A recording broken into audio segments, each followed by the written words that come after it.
Good evening, everybody tuning in for the economic debate. So, first of all, today we bring you an exciting debate between two of the most influential economists in history, John Maynard Keynes, the father of modern macroeconomics, and Friedrich Hayek, a champion of free market principles.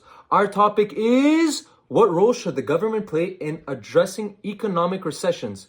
Let's begin with opening arguments. Hello, everybody. First of all, I'd like to introduce myself more formally. I am John Maynard Keynes. Nice to meet you all.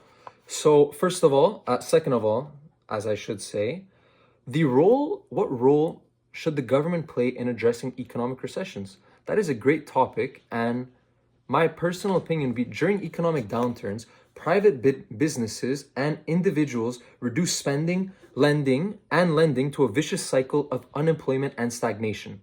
I personally argue that governments should step in to fill this gap. By increasing public spending and creating jobs, we can boost demand and restore the economy. For instance, during the Great Depression, public works programs like building infrastructure proved highly effective. Now shifting to Hayek. Hello, everybody. My name is Friedrich Hayek. So, first of all, Keynes, while your intentions are noble, I disagree that government interventions only distort the nature flow of the market. These so-called stimulus measures create artificial demand and lead to inefficiencies. The market, when left alone, can self-correct. Take the post-World War I recession. Minimal government interference allowed the economy to recover naturally, and that is what you don't seem to understand.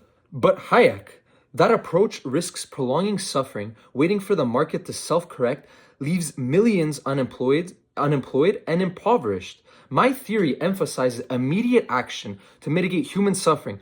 Markets are not perfect and often require a guiding hand, just like anything else in life. Yet Keynes, your guiding hand often becomes a heavy hand.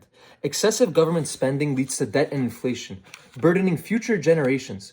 True prosperity lies in empowering individuals, not in government control. Now moving on to the second point of long-term effects of intervention. Government intervention sets a dangerous precedent.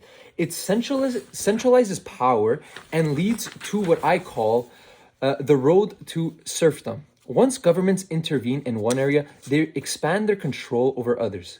History shows us that this diminishes individuals' freedoms and stifles innovation. Hayek, your argument is alarmist. My focus is on practical solutions for immediate problems, not ideological fears. When governments invest in infrastructure, education, and healthcare during recessions, they lay the foundation for long-term economic growth. Look at the success of the New Deal program in the US. They stabilized the economy and improved the quality of life overall. And yet, those same programs inflated the national debt and left the economy dependent on government intervention. True innovation comes from the private sector, not from bureaucrats deciding how to allocate resources. Without a healthy economy, the private sector cannot thrive. My approach provides stability so that businesses and individuals can rebuild. Controlled intervention is a tool, not a crutch. Thank you, gentlemen. We've heard compelling arguments on both sides. Keynes emphasizes the importance of government action to mitigate economic downturns, while Hayek warns against the long-term dangers of intervention. We leave it to our audience to decide. Should governments actively intervene during recessions, or should the market try to find its own way?